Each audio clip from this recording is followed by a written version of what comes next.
என் லைஃப்பில் என்னோட ஏசப்பா. இன்றைக்கி நம்ம இந்த கிறிஸ்மஸ் குடில் நேட்டிவிட்டி சீன் உலகத்திலேயே முதல்ல யார் ஆரம்பித்தாங்க, இதை யார் க்ரியேட் பண்ணாங்க, இது எப்படி வந்துச்சு அப்படின்ற விஷயத்தை பற்றி தான் இந்த வீடியோவில் நம்ம ரொம்ப கிளியராக பார்க்க போகிறோம். 800 வருஷத்துக்கு முன்னாடி புனித பிரான்சிஸ் அசிசியார் இவர் தான் இதோட கிரியேட்டர். கிறிஸ்மஸ் குடியில் அவர் தான் உருவாக்கியிருக்காரு. புனித பிரான்சிஸ் அசிசியார் ரொம்ப பெரிய பணக்காரர். அவரோட எல்லா சொத்துகளையும் விற்று ஏழை எளியவங்களுக்கு கொடுத்துட்டு துறவியானவர். இவரை நம்ம ரொம்ப ஆசையாக பிலவர்ட் செயின்ட் அப்படின்னு நம்ம சொல்லுவோம். புனித பிரான்சிஸ் அசிசியார் மனிதங்கள்கிட்ட மட்டும் இல்லை, மிருகங்கள்கிட்டையும் பறவைகள்கிட்டையும் கூட ரொம்ப அன்பாக இருப்பாராம். அவர் ஆசையாக கடவுளை பற்றி அதுங்களுக்கும் போதிப்பாராம். இந்த மிருகங்களும் இந்த பறவைகளும் அவரோட பேச்சை ரொம்ப ஆசையாக கேட்பாங்களாம். எளிமை தாழ்ச்சி அப்படின்றதுக்கு புனித பிரான்சிஸ் அசிசியார் ஒரு பெரிய எடுத்துக்காட்டு அப்படின்னு தான் நம்ம சொல்லலாம். புனித பிரான்சிஸ் அசிசியாருக்கு எப்படி இந்த யோசனை வந்துச்சு அப்படின்னா, அவர் 1219 வருஷத்துலேருந்து 1220 வருஷம் அந்த இடைவெளியில் அவர் ஹோலி லேண்டை விசிட் பண்ண போயிருக்காரு. அப்போது பெத்லஹேமில் ஏசப்பா பிறந்த இடம், அப்புறமா ஏசப்பா நற்செய்தி போதிச்ச அந்த இடங்கள், அப்புறமா ஜெருசலேமில் அவரை சிலுவையில் அரைஞ்ச இடம், கல்வாரி எல்லாத்தையுமே போய் ஒன்று ஒன்றா அவர் பார்த்து எல்லாத்தையும் தியானிச்சுட்டு அவர் வந்திருக்காரு. வந்ததுக்கப்புறமா இவர் மனசில் அவ்வளோ பெரிய ஆண்டவர், இந்த உலகத்தையே படைச்சவர், யுனிவர்சல் கிங், அவ்வளோ பெரியவர் ஒரு மாட்டுக்கொட்டிலில் எப்படி அவர் பிறந்தார் அப்படின்னு சொல்லிட்டு அந்த சீனை அதிகமாக மனசில் அந்த காட்சியை நினச்சி பார்ப்பாராம். இப்படிப்பட்ட ஒரு தாழ்ச்சியான நிலைமையில் நம்ம கடவுள் நம்மளுக்காக பிறந்திருக்கார் அப்படின்றத நினச்சி பார்த்து ரொம்ப சந்தோஷமாகவும் இருக்குமா. அவருக்கு இந்த விஷயத்த ஜனங்களுக்கு நம்ம புரிய வைக்கணும் அப்படின்னும் அவருக்கு தோணுமா. இவர் இதை பற்றி யோசிச்சுட்டே இருக்கும்போது, சரி இதை நம்ம செஞ்சு காமிச்சோம்னா ஜனங்களுக்கு ரொம்ப புரியும். அதுக்கப்புறம் அவரோட எய்ம் என்ன அப்படின்னா, மனிதர்களாக பிறந்த ஒவ்வொருத்தரும் விசுவாசத்தை ஒவ்வொரு வருஷமும் புதுப்பிச்சுக்கணும். நம்மளுக்கு எல்லாருக்குமே விசுவாசம் இருக்கும், ஆனால் ஒவ்வொரு வருஷமும் கிறிஸ்மஸ் வரும். நம்ம எல்லாருமே ஒரு பண்டிகையாக அதை கொண்டாடிட்டு மக்களோட மக்களாக பூசைக்கு வருவோம், பார்ப்போம், பாட்டு பாடுவோம், ஜெபம் சொல்வோம், வீட்டுக்கு போவோம். இது மாதிரி ஒரு இதாக இருக்கக்கூடாது. ஒவ்வொரு மனுஷனுக்கும் கடவுளோட தனிப்பட்ட உறவு வேணும். ஒவ்வொரு மனுஷனும் கடவுள்கிட்ட பர்சனலாக பேசணும், பர்சனல் அட்டாச்மெண்ட் வச்சுக்கணும் அப்படின்றத ஒரு குறிக்கோளாக அவர் வச்சுருந்தாராம். ரெண்டாவதாக அவர் என்ன நினச்சார் அப்படின்னா, மக்கள்கிட்ட, அதாவது ஜனங்கள்கிட்ட பக்தியை ஊக்குவிக்கணும்.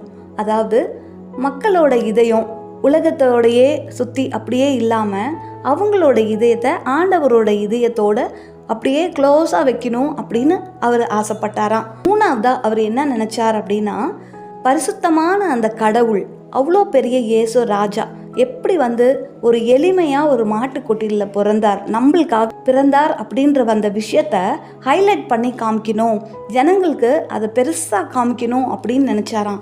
அதை ஒரு மாட்டுக்குடியில் வைக்கோல், ஒரு கழுதை, எருது, இதுங்களுக்கு மத்தியில் ஒரு மாட்டுக்கொட்டியில் எப்படி ஒரு வாடை இருக்கும், அதுவும் குளிரான நேரத்தில், அப்படிப்பட்ட ஒரு இடத்துல கடவுள் பிறந்திருக்கார், நம்மளுக்காக பிறந்திருக்கார் அப்படின்ற ஒரு விஷயத்த ஹைலைட் பண்ணி காமிக்கணும் அப்படின்னு நினச்சாரு. இது அவரோட மூணாவது குறிக்கோள்.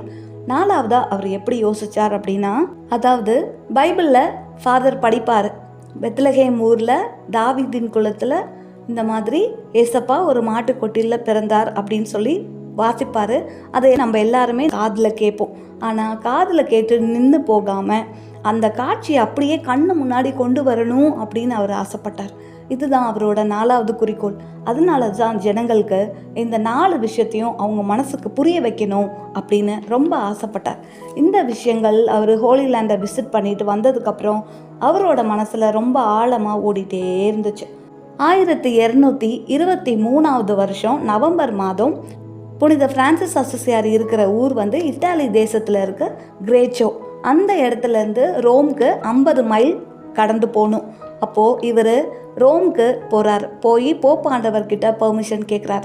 போப்பாண்டவரும் பர்மிஷன் கொடுத்ததுக்கப்புறமா அவர் திரும்ப வரார். வந்ததுக்கப்புறம் அந்த ஊர் தலைவர் இவரோட ஃப்ரெண்டு, அவரோட பேர் ஜோவானி வெலிட்டா.